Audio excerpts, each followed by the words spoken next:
Oh, hello, and welcome to another episode of Tamara Unfiltered.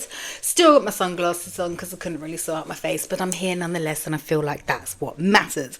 Now, this week's show, I want to follow up a bit on the podcast I did about like the law of attraction and manifestation and stuff. I was talking about The Secret, and The Secret being the kind of book that led me onto the path of all of this stuff.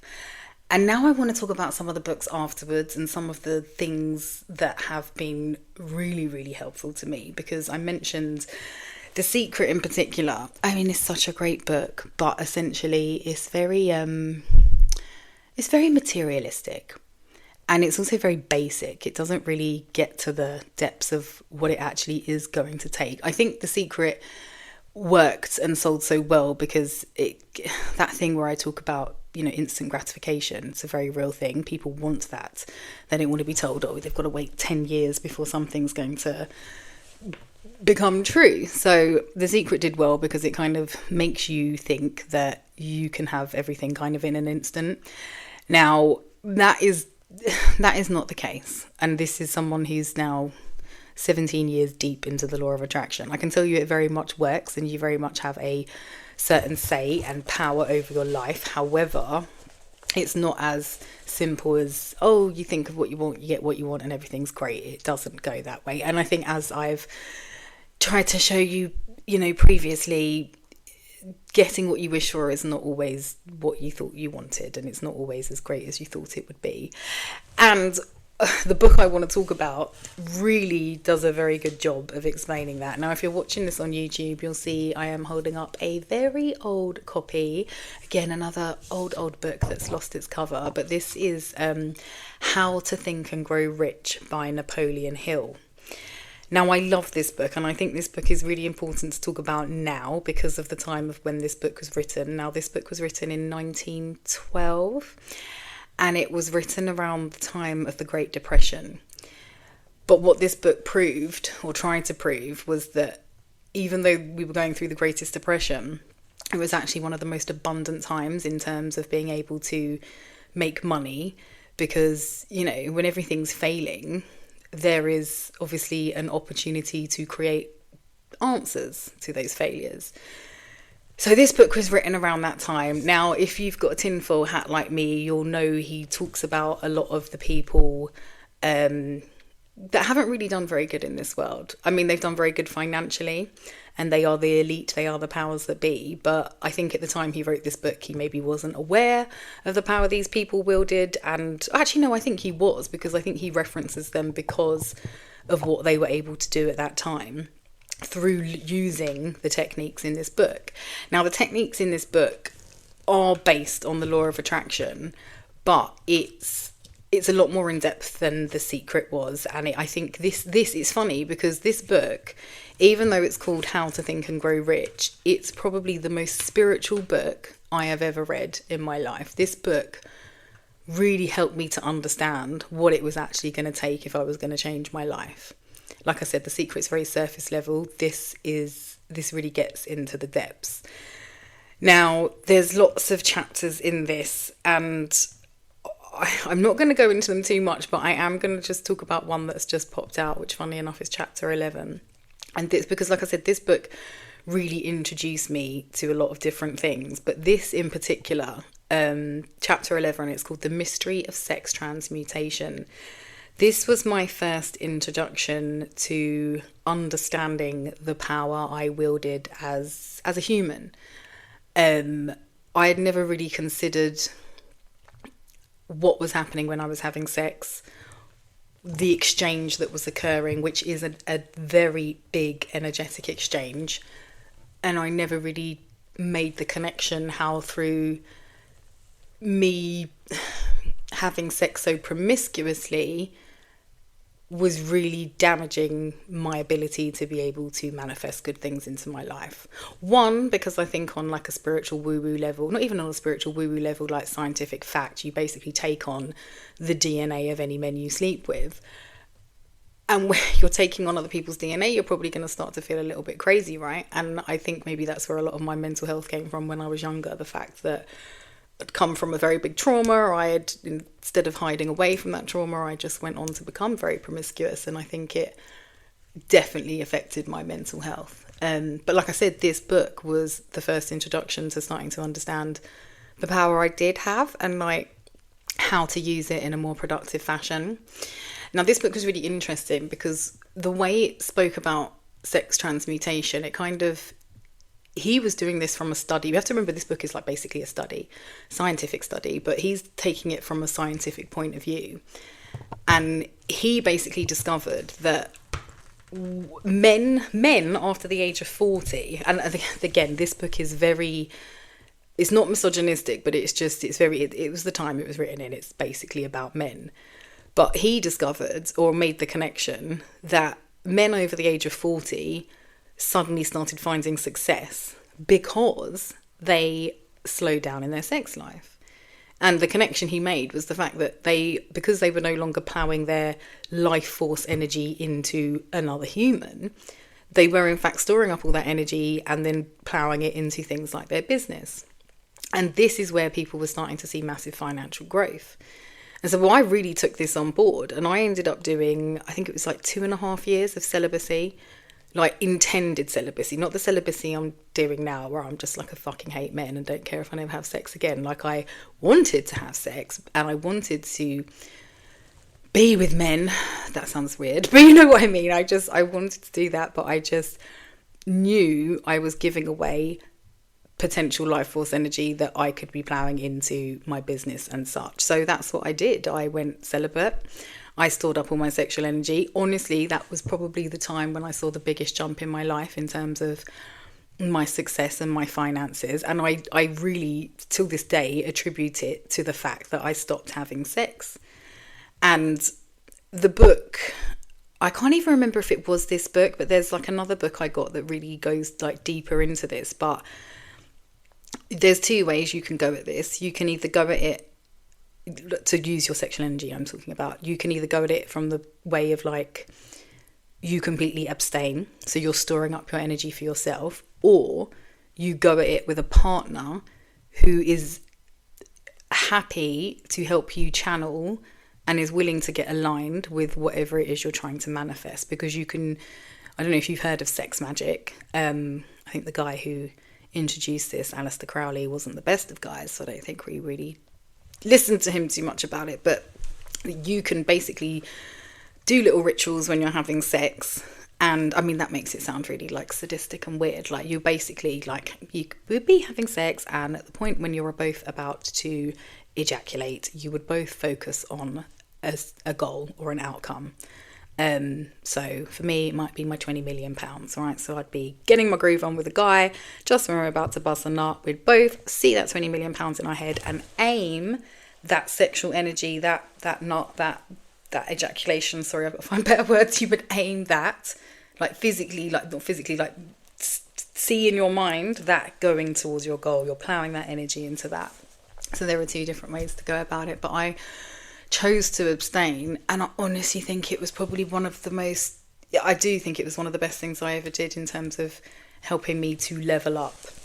Now, again, I find myself where I'm involuntarily in a place where I'm not having sex. I say involuntarily.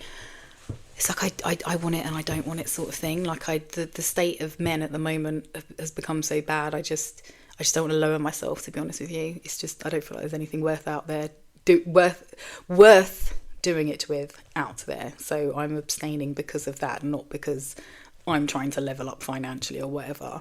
However, again, I'm seeing how much I'm getting done because I am like storing up all this sexual energy, which is a fuck ton of energy, because you have to look at it like this.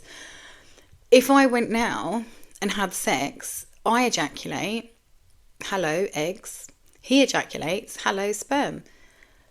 That is a human, potentially. Do you know how much it fucking takes to make a human? Do you look at humans, look at the energy that goes into them. Like, they're a lot, right? So if you're potentially, you're ploughing, you're putting out that energy just willy-nilly, not even thinking about it, you're losing a lot of potential, right? And equally, if you're keeping it in, holding it to yourself, and intentionally directing it to other things, you will become so powerful. And I think that's, again, what's happening with me now. and like I said, you know, you don't always know what's right for you.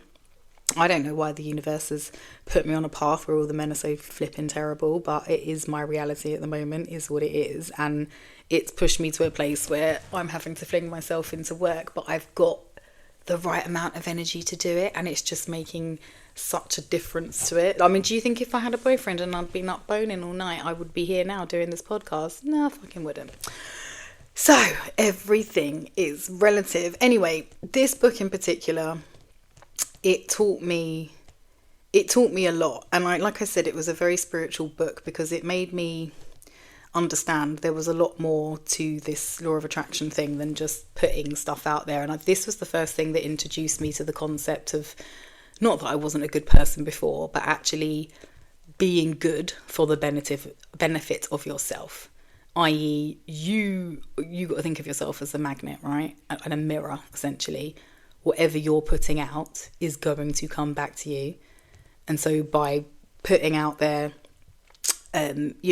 goodness, being a good person, being someone who does good things in the world and doesn't like make it a worse place, that is actually really important to you, I think, being financially successful. And so does this guy, who is the man who wrote the book on how to get rich.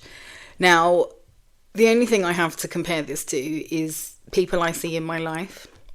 I know a lot of people who, even though they might not do so well financially, they are always okay. Like myself, for instance. Like, I'm not actually rich, but there has never been a day when I've gone without. There has never been a day where the universe hasn't provided for me. And when I look at that and then look at people like my baby fathers, for instance, they financially live such a terrible existence. And I can't tell either of them because they would not have any of it. But I know it's because, from a spiritual perspective, they're not doing what they're supposed to do in the world. They're not doing anything with their money that they should be doing. The first thing I do before I do anything is make sure my children have everything. And then they never even consider their children. There has never been one day where they've ever phoned me and asked me, do you have enough food? Do the kids need anything? Are you okay? And I really think that affects their finances. They're both of them just literally haven't got a pot to piss in.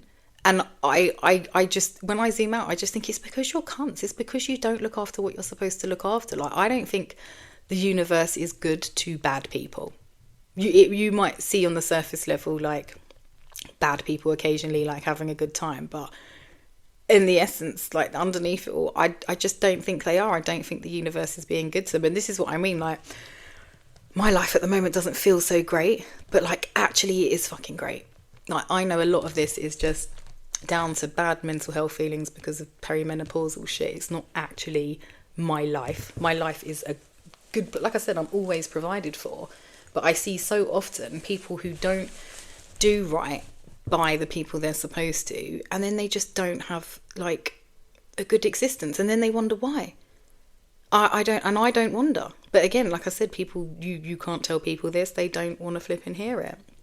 Anyway, this book helped to teach me a lot of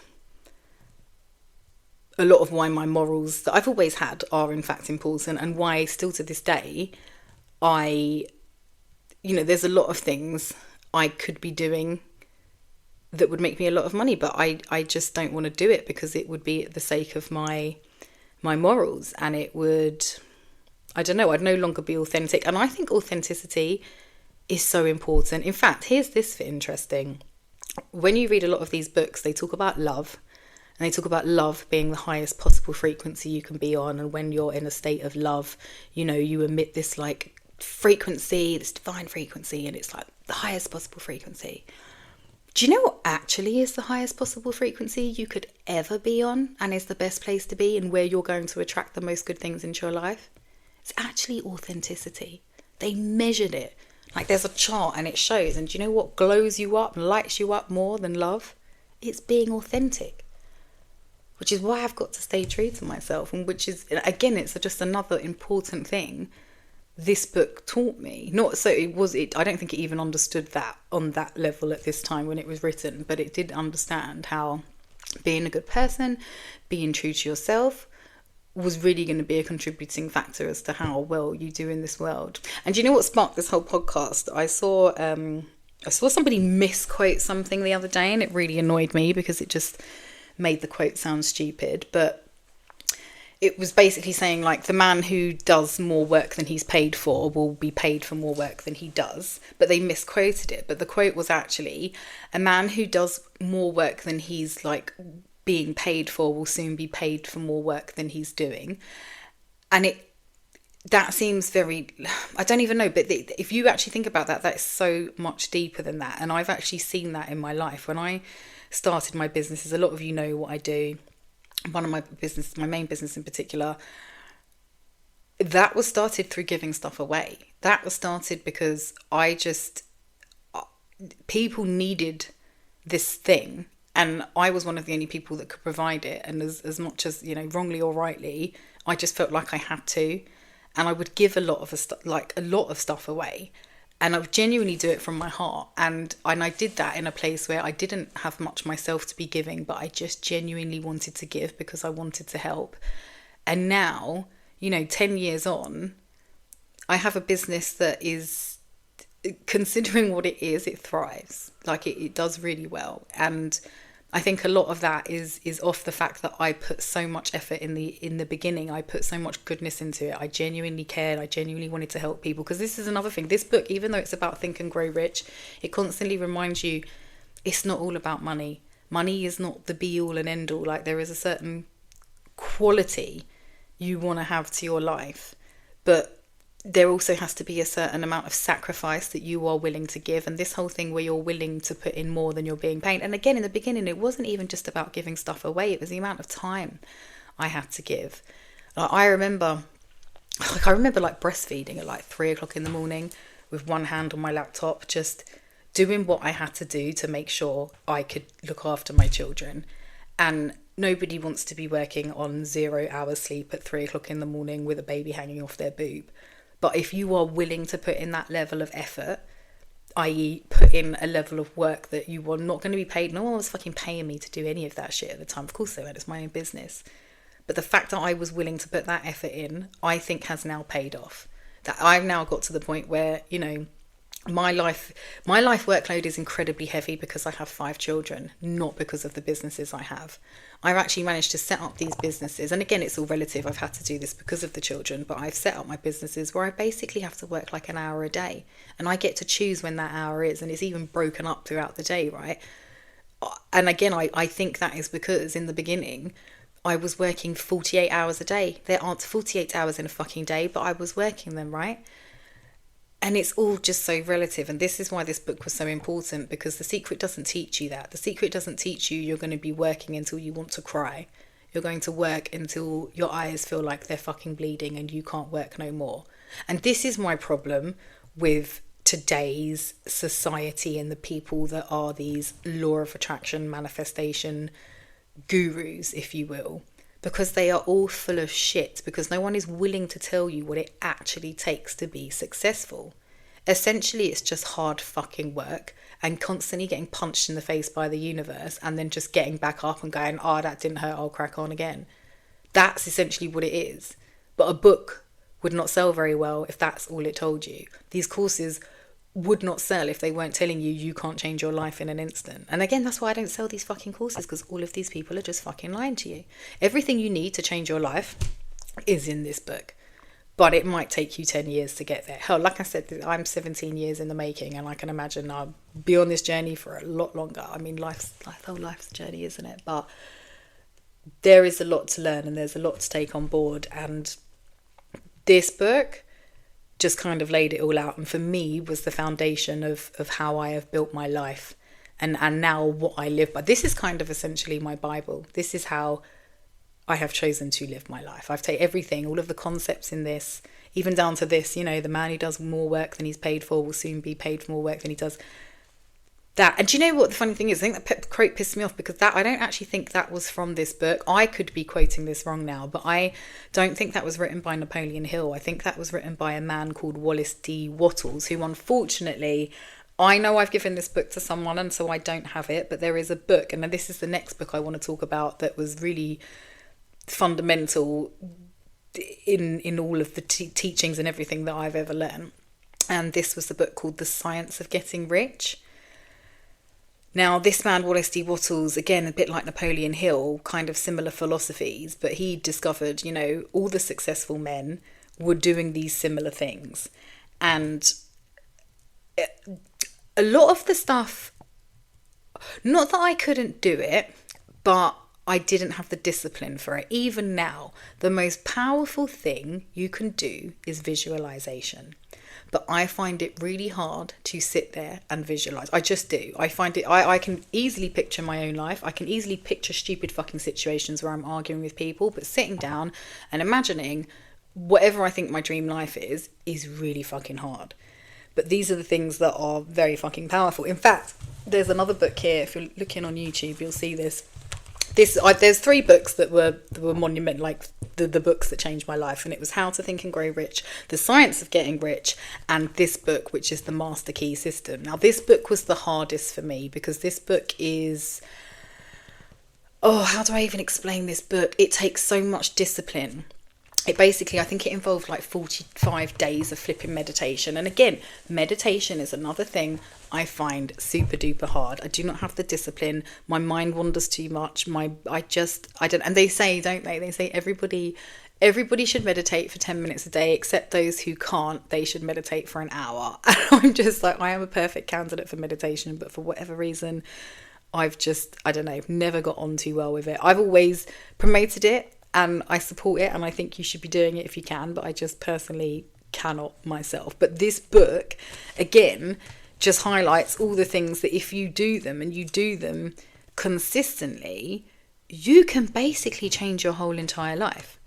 Like you can mold and shape your reality. And like I said, it's not that simple, but it is that simple. And these books really just help to break it down. Now, I wouldn't advise getting this Master Key System unless you are already well versed in The Secret and How to Think and Grow Rich.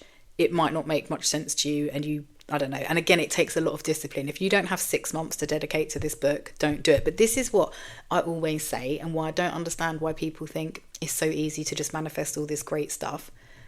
Anything worth having is going to take some fucking effort, right? Nothing that comes easy is worth having, ever. Easy come, easy go. Is that not the saying?